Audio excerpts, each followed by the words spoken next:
All right, good morning and welcome to our panel on consumer tech. My name is Jack Pierrepont and I'm an investor at DN Capital covering AI infrastructure and healthcare. So, as my coverage suggests, I have absolutely no idea what we're going to be talking about today, but that's why I'm here with our great panel who will provide a lot of insights on the industry and their coverage. So I'm joined today by Jodie Miller of Beringea. I'll let her introduce herself. Adrian Love from Love Ventures and Milo Pinckney from Rollr. So yeah, Jodie, if you want to start off. Yeah, of course. So Jodie, I'm an investor at Beringea. We're a Series A VC fund. We have offices in the UK and the US. We're typically investing anywhere from 2 million to about 8 million pounds, leading a Series A round. About 40% of our portfolio is consumer. That incorporates consumer tech and also consumer brands. So we've backed brands like Lucky Saint, Zero Out Beer, Dash Water, leading kind of soft seltzer water, Moth Cocktails, which is an RTD cocktail brand. And then on the consumer tech side, businesses that we're co-invested with Love Ventures in, a company called Mojo, which is a consumer app for kind of men's sexual health, particularly kind of targeting specifically erectile dysfunction in men under 50. So yeah, can speak more about what we're seeing in the market and kind of specific things we're looking for in consumer and also consumer tech. But yeah, thank you so much for having me. Hi everyone, I'm Adrian Love, co-founder and general partner at Love Ventures. Love Ventures started in 2020. We have around about 30 portfolio companies, and our mission is to solve the UK's productivity gap. And specifically, we invest in fintech, future of work, and consumer tech. Hello, my name is Milo and I'm the founder of Rollr. Are there any other founders here? One? Just one? Okay. Rollr is, I was talking to these guys, they would say it's a tech-enabled consumer product. It is a deodorant with a patented refill system that requires 90% less packaging than any competitor. And that's kind of the tech side of it, but I'll leave the ones and zeros to these guys and focus more on the physical consumer stuff. Sounds good. All right. So if we dive into things, and if we look at the market generally, what are the major behavioral shifts that are influencing consumer tech today? Yeah, I would say a lot of what we're seeing is just personalization, using AI to make experiences much more highly personalized. So with our portfolio company Mojo, for example, they kind of pivoted last year from being a very kind of content-led sexual health app. So using a lot of expert content from sex therapists and kind of helping people along that journey.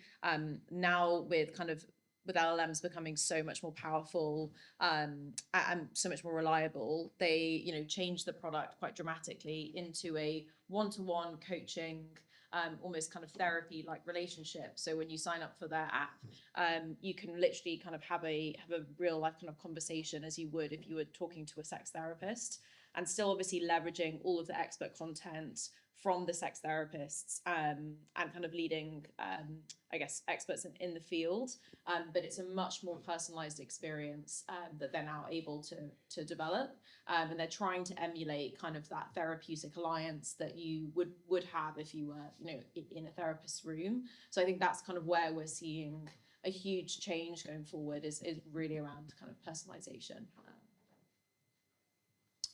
Yeah, so you may have heard Anderson Horowitz talk about software eating the world. Well, we believe in a world where we think that fintech's eating the world.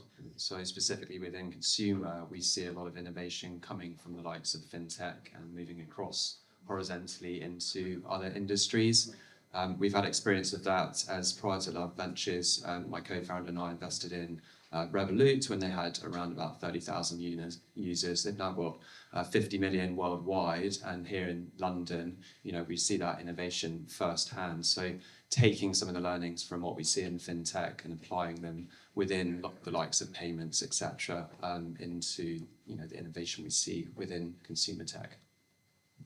And on the more traditional consumer side, I would say the trend of always wanting more is kind of sustained throughout all of capitalism and is the same now. But now what people want more of is the extra benefit. So as you were saying, excuse me, Jodie, about the more personalization of the Mojo app, I think in consumer products, people want ironically to an extent, because the consumption, the demand to have more means that people are never satisfied.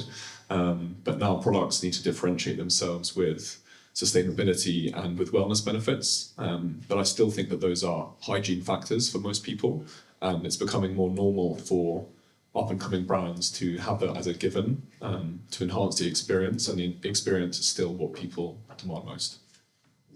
Great, thank you. So we were talking just earlier about how founders and investors are looking at AI, incorporating it into their portfolios, but also in their day-to-day development. So I'm curious how you guys are looking at the technology, where you're seeing areas of opportunity, and you, Milo, as a founder, how you're thinking about using it on a day-to-day. Well, I try to automate as much as I can, but at the moment I'm finding that fixing the automations takes as much time as setting them up. So I'm kind of waiting for it to halve in price and be twice as good in the next year, really. But we are doing some clever stuff with our ad guys in particular. So you can create super personalized content using AI, but actually retargeting at the moment using behavioral science that plugs into our Shopify, for example, so that you can retarget people based on segmentation analysis of their behavior is a lot more effective than just using demographics. So on the D2C side, that's how we're using it currently.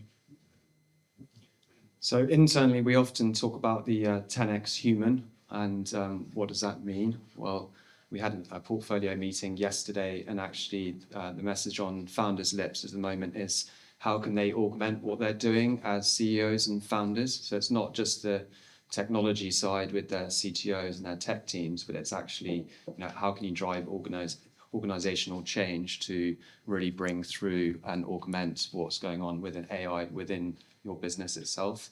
So that's a key trend that we're seeing. And then just building off what Jodie said in terms of some of the actual technology that's changing things.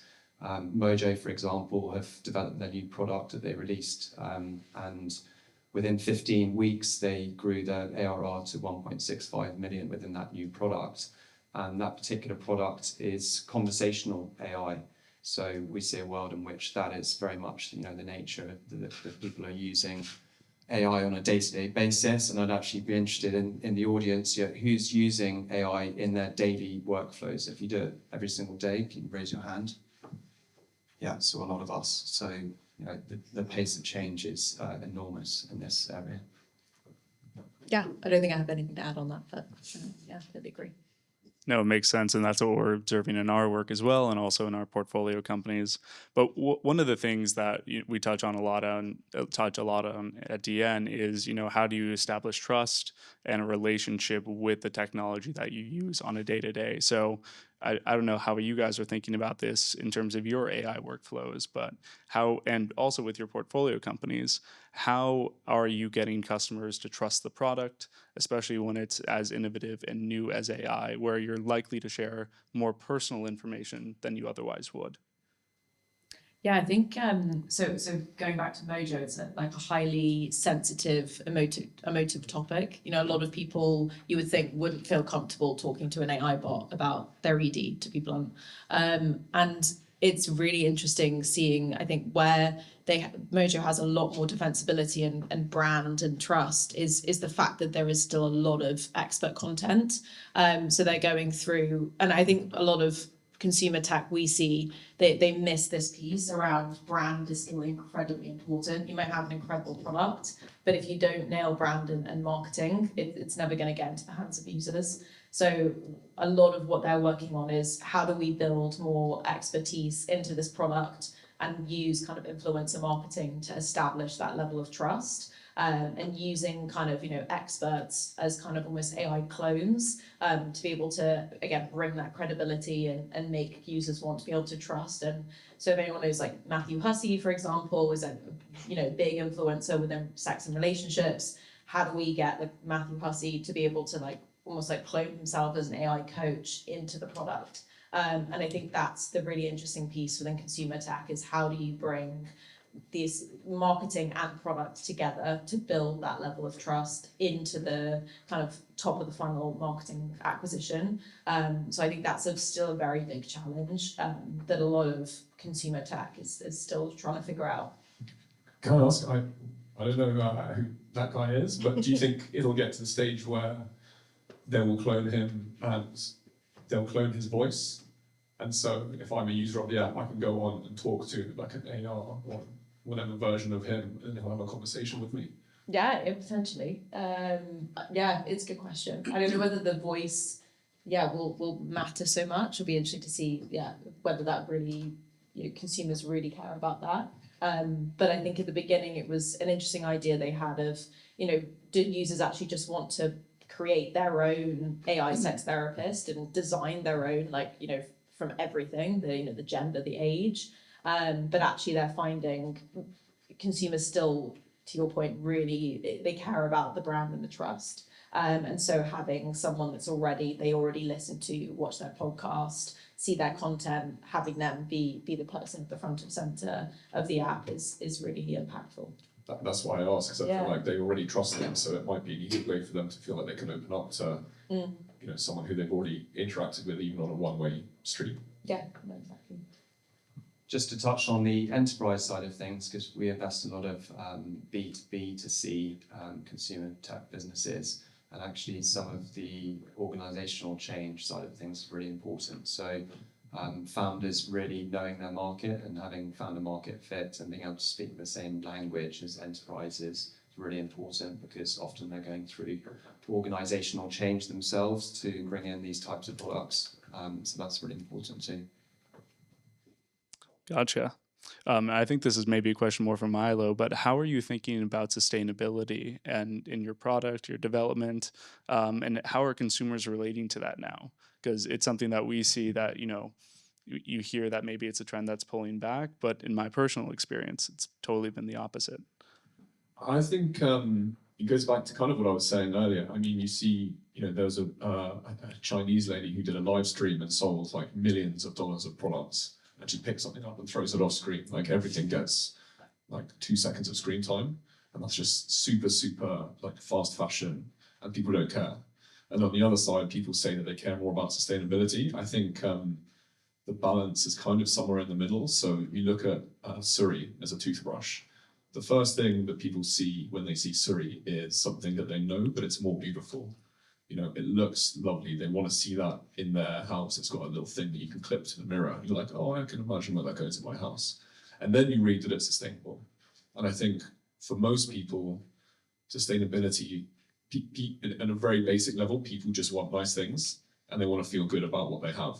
And if you can own something which looks good and the experience of it is good, then you can feel good about that experience because it's more sustainable or because it's better for your body or for whatever reason, then that enhances the experience. And I think for most people, that is the driving factor for people buying sustainability, because they say, I buy for sustainable reasons. Most people don't.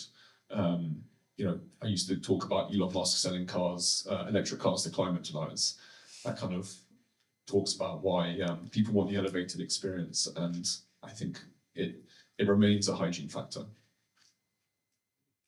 Gotcha. Makes sense. And question for the rest of the panel. With that in mind, how do you try to build brand loyalty and build a sticky product or invest in a sticky product right now? Because what we're looking at a lot is, how do you prevent somebody from churning? How do you keep them engaged with the product? So curious to hear what you're looking at. We look at it in the lens of two things. One is that for the pure sort of consumer side of things, that authenticity is really important. So you do see the face of founders, etc., being very close to the brand. But in terms of that stickiness, I think the community side of things is really important. So you may have read recently that Strava's acquired the Consumertech business Runner, which is a personalized coach.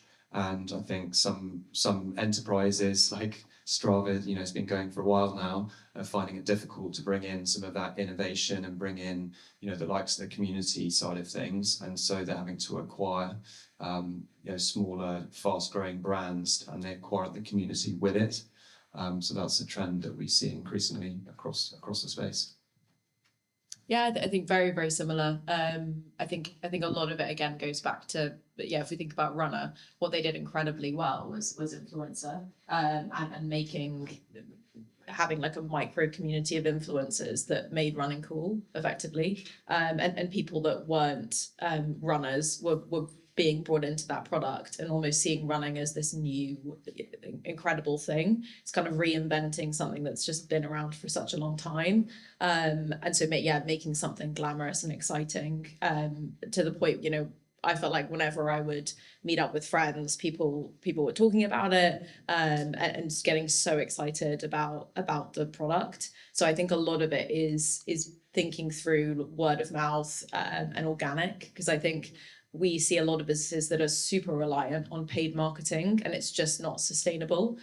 So thinking through organic acquisition, and we really like to see a healthy percentage of acquisition coming from organic channels, because it's a good sign that your product is truly, you know, people are getting excited about it, and there is an element of virality to it. So I think that's what we look for when we're investing. It's that. Okay, great. And in terms of what's getting you excited now, what are the white spaces that you're looking at in terms of areas of opportunity? What do you think the market's missing? And if something came across your desk tomorrow, what would be that next exciting thing that you'd want to invest in? Okay, I'll go.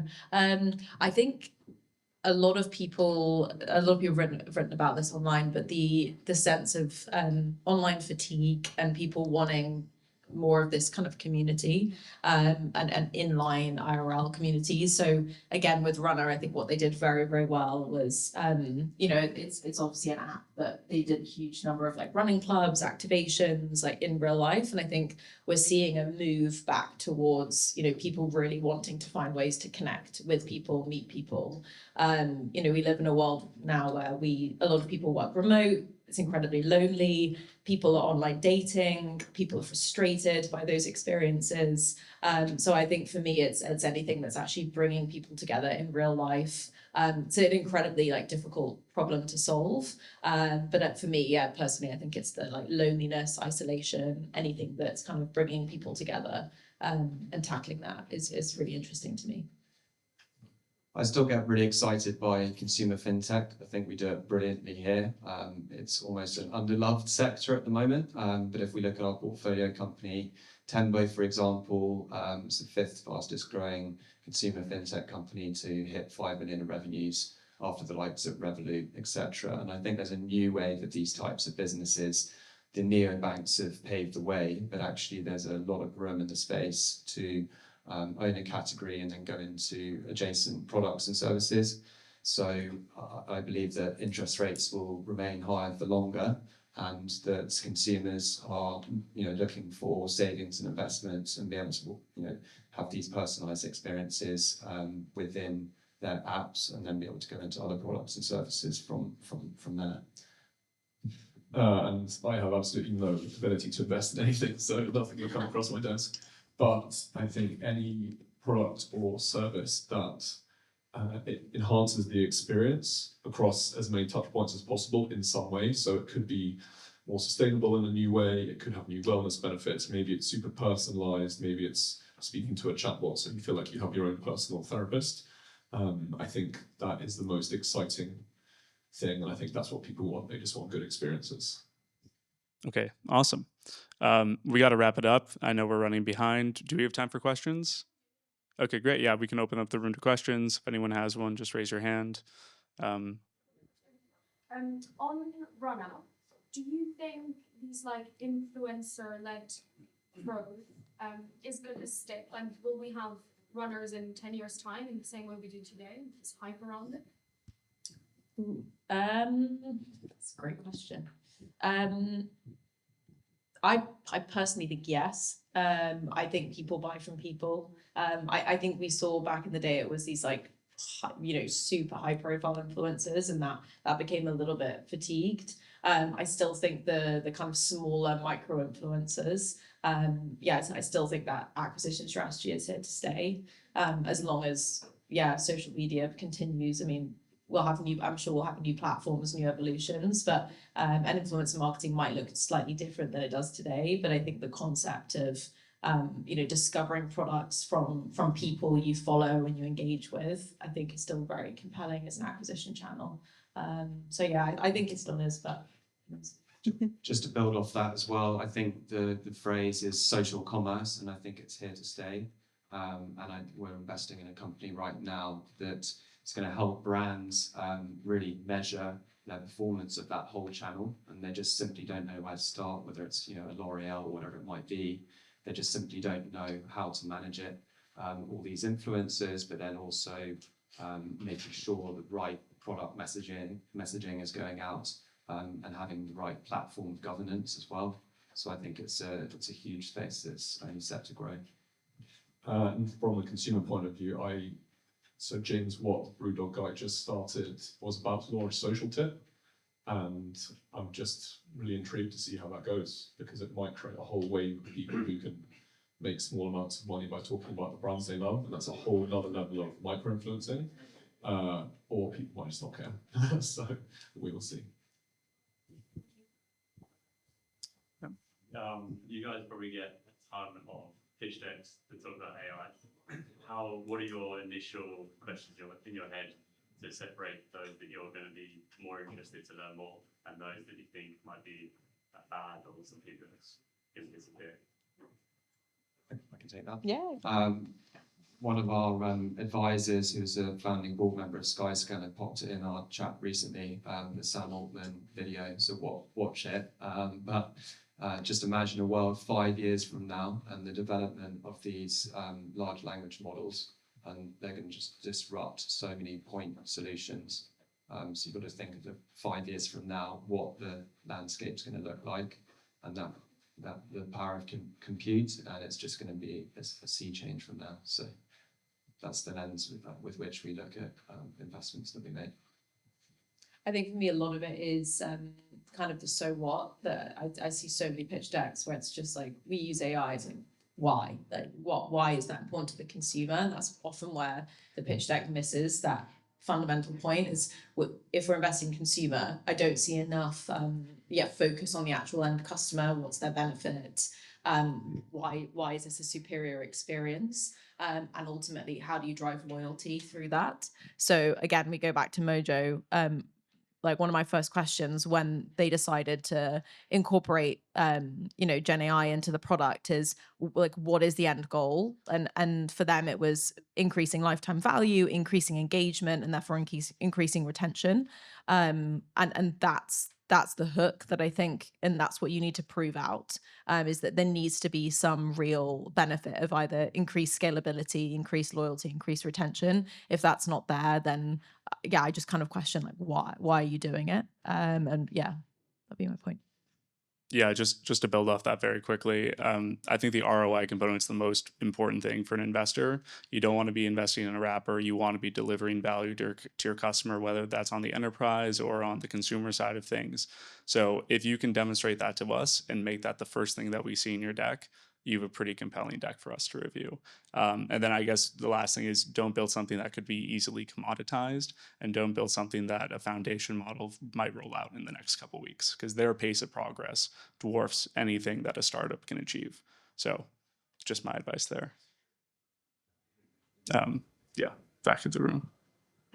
Just in regards to kind of personalization and that consumer need, for obviously everything to be very kind of customer focused. Do you think, obviously, for you guys as like founders and people that are really needing AI for implementation and getting things automated, do you think it is an adverse reaction where it could be a negative impact to have AI so essentially kind of in the face of the consumer? Like when you have, for example, maybe automated messaging, or I know you were saying about the guy, the famous influencer, I can't remember his name. Do you think that AI can take away from personalization, or do you think it will improve it? I can take a quick stab at that. We invested in a company called Nexad a couple months ago that does embedded advertising in large language models. So the idea being that if you're using ChatGPT or Mistral or whatever, you're going to start to see advertising as those businesses try to scale and become successful businesses at the end of the day. So their technology embeds ads based on your cookies, whatever, to hyper personalized content. It has gotten a lot of venture interest, We've not really seen a lot of consumer adoption or adoption from LLMs, primarily because that is such a slippery slope that they don't want to flood a user with hyper personalized content. People still want to get information at the end of the day. They don't want to be sold goods and services. So I think it's a tension that the market's working out. The founders are working it out. They're making great progress, but it's not something I've really seen yet. And I wish I had an answer, but it's slippery slope. Yeah, I think it's a really difficult balance. And I think you have to be really cautious when you're rolling out a product, particularly if it's in the health and wellness space, because it just adds another layer of complexity. And, again, back to that point around trust and brand, if you're not careful enough, then it can really ruin the experience for the user. So I think at the moment, there's a lot of kind of caution. There's a lot of kind of tweaking, still really making sure you're leveraging your own data, your own content to actually like bring a more interesting experience for the consumer. So yeah, I think there is definitely a risk that it becomes less personalized and actually a worse experience.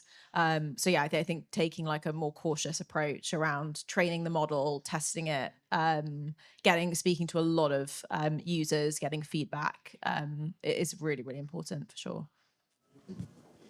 Do you still have a question? Yes. Yeah. Last question. Sure. All right, I'll try and answer it quickly. What for you are the key criteria that you look at for what defines a good brand that you think is going to be sticky? Do you mean to take that, John? Okay, for that. All right. Well, it's a really good, difficult question to answer quickly. I think something that is different, that makes you feel something, and that opens you up to a different way of thinking. So, I can only speak from personal experience. My brand tries to change deodorant from a chore into a ritual. And the easiest way that we do that is when you say to someone, we use deodorant 22,000 times in our lives. Why does it have to be ordinary? And when people hear it it took us like 4 years to get to that stage where you can say it so simply. But when you say it like that, people go, oh, actually, I've never thought about it that way. And then if you deliver on kind of a simple juxtaposition of what people expect in a way that exceeds their expectations, then I don't see any reason why they wouldn't want to continue using that product. Was the question like what criteria again, like we look for, or What to you would define a good brand when you look at an early stage company and you're saying this is a brand that's going to work, it's going to stay? yeah, I think we still, if it's like a physical, if it's consumer, we do spend, and it depends on the category, but I would say we do spend a huge amount of time looking at consumer love, which we look at, if it's a subscription or if it's a high repeat product, we still spend a lot of time looking at customer cohorts, percentage of orders coming from repeat customers.